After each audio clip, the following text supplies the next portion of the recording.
اعوذ باللہ السمیع العلیم من الشیطان الرجیم بسم اللہ الرحمن الرحیم رب اشرح لی صدری ویسر لی امری واحلل عقدۃ من لسانی یفقہوا قولی رب یسر ولا تعسر وتمم بالخیر وبک نستعین رب زدنی علما۔ السلام علیکم ورحمۃ اللہ وبرکاتہ۔ الحمدللہ ہم سورہ نساء کا ترجمہ و تفسیر کر رہے ہیں۔ 93 آیات کا ترجمہ و تفسیر الحمدللہ ہم کر چکے ہیں۔ آج کا سبق آیت نمبر 94 سے دیکھیے۔ اعوذ باللہ من الشیطان الرجیم یا ایھا الذین آمنوا اذا ضربتم فی سبیل اللہ فتبینوا ولا تقولوا لمن القی الیکم السلام لست مؤمنا۔ یا ایھا اے الذین وہ لوگ جو آمنو ایمان لائے ہو، اے وہ لوگو جو ایمان لائے ہو، اذا ضربتم اذا جب ضرب چلو تم چلو فی سبیل اللہ فی میں سبیل راستہ اللہ کے راستے میں، اللہ کی راہ میں، فتبینوا پس تبینوا تم واضح کر لو، تحقیق کر لو، ولا تقولوا اور لا نہیں تقولوا تم کہو، لمن القا لے کے لیے، من جو القا ڈالے، الیکم الی طرف کم تمہاری طرف، السلام سلام کو، جو تمہاری طرف سلام کو ڈالے یعنی تمہیں سلام کرے، لست مومنا تو مومن نہیں ہے، یعنی تم ان لوگوں کے لیے مت کہو جو تمہیں سلام کہتے ہیں کہ تم مومن نہیں ہو۔ تبتغوا عرض الحیات الدنیا تبتغون تم چاہتے ہو، عرض اسباب سامان، الحیات زندگی دنیا کی زندگی کا، فعند اللہ پس عند پاس اللہ کے پاس، مغانم و غنیمتیں، کثیرتن بہت سی ہیں، کذالک کنتم کذالک اسی طرح سے تھے تم تھے، من قبل من سے قبل پہلے اس سے پہلے، فمن اللہ پس من احسان کیا اللہ نے، علیکم تم پر، فتبینوا پس تبینوا تحقیق کر لو، ان اللہ بے شک اللہ کان ہے، بما تعملون بے سے ما جو اس سے جو تعملون تم کرتے ہو، خبیرن خوب باخبر۔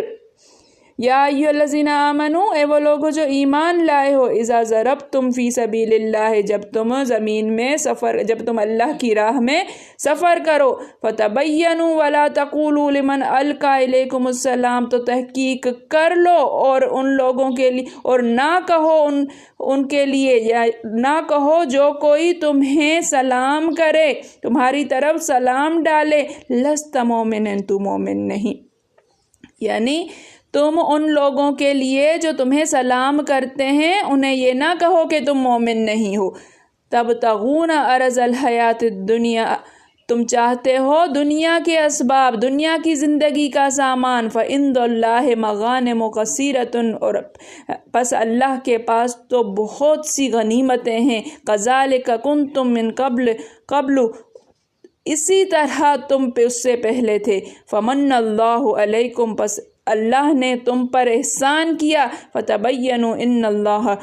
فتبینوا پس تحقیق کر لو، ان اللہ کان بما تعملون خبیرا بے شک اللہ تعالیٰ اس سے جو تم کرتے ہو خوب باخبر ہے۔ مومنو جب تم اللہ کی راہ میں باہر نکلا کرو تو تحقیق سے کام لیا کرو، اور جو شخص تم سے سلام علیک کرے اس سے یہ نہ کہو کہ تم مومن نہیں، اور اس سے تمہاری غرض یہ ہو کہ دنیا کی زندگی کا فائدہ حاصل کرو، سو اللہ کے نزدیک بہت سی غنیمتیں ہیں، تم بھی تو پہلے ایسے ہی تھے، پھر اللہ نے تم پر احسان کیا تو آئندہ تحقیق کر لیا کرو، اور جو عمل تم کرتے ہو اللہ کو سب کی خبر ہے۔ یہ آیت نازل ہوئی ہے مسلمان کے ہاتھوں مسلمان کا قتل ناقابل معافی جرم ہونے کے بارے میں، کہ کوئی مسلمان کسی مسلمان کا قتل کرتا ہے تو اس کا جرم ناقابل معافی ہے، اس کو معافی نہیں ملے گی۔ اس ترمذی وغیرہ کی ایک حدیث میں ہے کہ بنو سلیم کا ایک شخص بکریاں چراتا ہوا صحابہ کی ایک جماعت کے پاس سے گزرا اور سلام کیا، تو صحابہ آپس میں کہنے لگے یہ مسلمان تو ہے نہیں، صرف اپنی جان بچانے کے لیے سلام کرتا ہے، چنانچہ اسے قتل کر دیا اور بکریاں لے کر چلے آئے۔ اس پر یہ آیت اتری ہے۔ دیکھیے اس کے علاوہ بھی بہت سے واقعات یہاں پر، کچھ واقعات یہاں پر بیان کیے گئے ہیں جن کے بارے میں کہا جاتا ہے کہ یہ آیت نازل ہوئی ہے۔ ابن جریر اور ابن ابی حاتم میں ہے کہ ایک شخص کو اس کے والد اور اس کی قوم نے اپنے اسلام کی خبر پہنچانے کے لیے رسول اللہ صلی اللہ علیہ وآلہ وسلم کی خدمت میں بھیجا۔ راستے میں اسے حضور صلی اللہ علیہ وسلم کے بھیجے ہوئے ایک لشکر سے رات کے وقت ملاقات ہوئی۔ اس نے ان سے کہا کہ میں مسلمان ہوں، لیکن انہیں یقین نہ آیا اور اسے دشمن سمجھ کر قتل کر ڈالا۔ ان کے والد کو جب یہ علم ہوا تو یہ خود رسول اللہ صلی اللہ علیہ وسلم کی خدمت میں حاضر ہوئے اور واقعہ بیان کیا۔ چنانچہ آپ نے انہیں 1000 دینار دیے اور دیت دی اور انہیں عزت کے ساتھ رخصت کیا۔ اس پر یہ آیت اتری ہے۔ محکم بن جسامہ کا واقعہ یہ ہے کہ حضور صلی اللہ علیہ وسلم نے اپنا ایک چھوٹا سا لشکر اقسم کی طرف بھیجا۔ جب یہ لشکر بطل اقسم میں پہنچا تو عامر بن ازبت اشجعی اپنی سواری پر سوار اسباب کے آ رہے تھے۔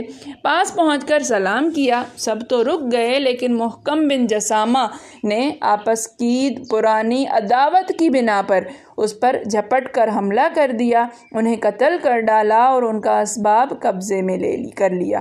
پھر ہم حضور صلی اللہ علیہ وسلم کے پاس پہنچے اور آپ سے یہ واقعہ بیان کیا۔ اس پر یہ آیت اتری ہے۔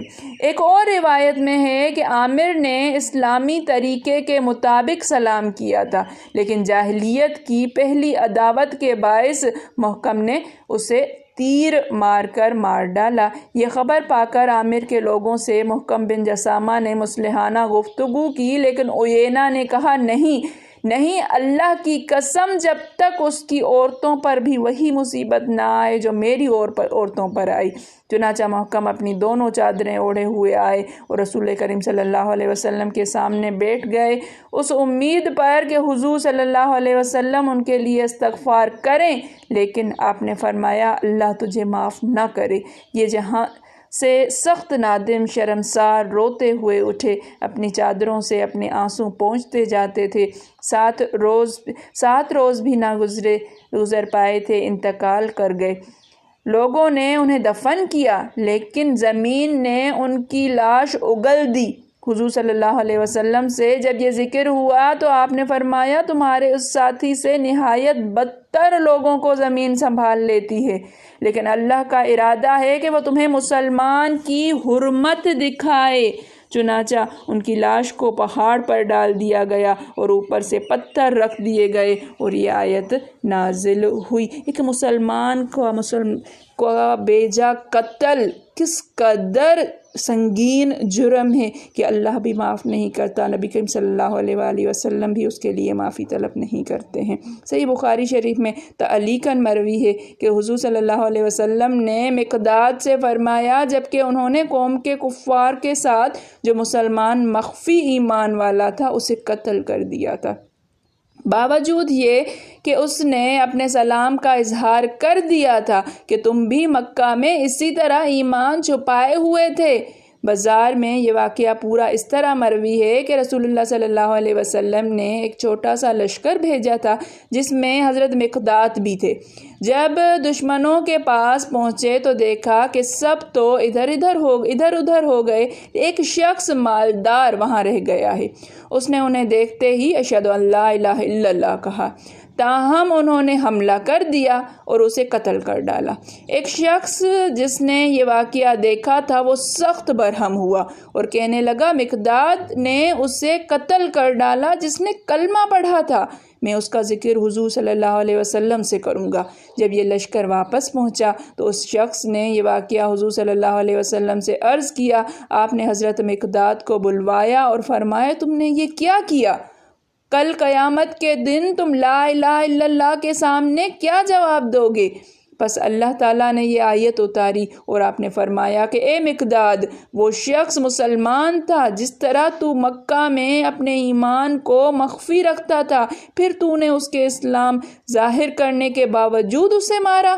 اس کے بعد اللہ تعالیٰ فرماتا ہے کہ جس غنیمت کی لالچ میں تم غفلت برتتے ہو، وہ سلام کرنے والوں کے ایمان میں شک و شبہ کر کے انہیں قتل کر ڈالتے ہو، یاد رکھو وہ غنیمت اللہ کی طرف سے ہے اور اس کے پاس بہت سی غنیمتیں ہیں جو وہ تمہیں حلال ذرائع سے دے گا، اور وہ تمہارے لیے اس مال سے بہت بہتر ہوں گے۔ تم بھی اپنا وہ وقت یاد کرو کہ تم بھی ایسے ہی لاچار تھے، اپنے ضعف اور اپنی کمزوری کی وجہ سے ایمان ظاہر کرنے کی جرت نہیں کر سکتے تھے، قوم میں چھپے لگے پھرتے تھے۔ آج اللہ خالق کل نے تم پر احسان کیا، تمہیں قوت دی اور تم کھلے بندوں اپنے اسلام کا اظہار کر رہے ہو۔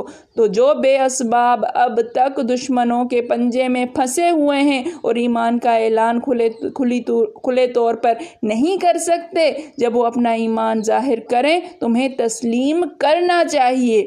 آیت میں ہے وَاذْكُرُوا إِذَا أَنْتُمْ قَلِيلًا مُسْتَضْعَفُونَ فِي الْأَرْضِ تَخَافُونَ أَنْ يَتَخَطَّفَكُمُ النَّاسُ فَآوَاكُمْ وَأَيْدِيَكُمْ بِنَصْرِهِ وَرَزَقَكُمْ مِنَ الطَّيِّبَاتِ لَعَلَّكُمْ تَشْكُرُونَ۔ یاد کرو جب تم کمزور تھے۔ الغرض ارشاد ہوتا ہے کہ جس طرح یہ بکری کا چرواہا اپنے ایمان چھپائے ہوئے تھا، اسی طرح اس سے پہلے جبکہ بے سر و سامانی اور قلت کی حالت میں تم مشرکوں کے درمیان تھے، ایمان چھپائے پھرتے تھے۔ یہ مطلب بھی بیان کیا گیا ہے کہ تم بھی پہلے اسلام والے نہ تھے، اللہ نے تم پر احسان کیا اور تمہیں اسلام نصیب فرمایا۔ حضرت اسامہ نے قسم کھائی تھی کہ اس کے بعد بھی کسی لا الہ الا اللہ کہنے والے کو قتل نہ کروں گا، کیونکہ انہیں بھی اس بارے میں پوری سرزنش ہوئی تھی۔